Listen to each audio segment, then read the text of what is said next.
for you, what are your most important expectation in terms of China's development that you want to see this year? On a personal level, I love the rural revitalization, because a society is judged not by what it does for the rich people, but what it does for the vulnerable.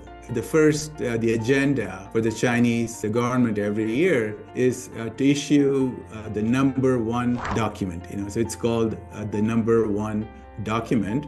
And it's all about the rural China, how to help the people in villages, the farmers, how to build infrastructure in rural areas, how to use technologies like drones to help the farmers, increase the productivity, and how to improve the schools, the hospitals, to have 5G in every village in China, to help with, the e-commerce. I have seen videos of like this one person.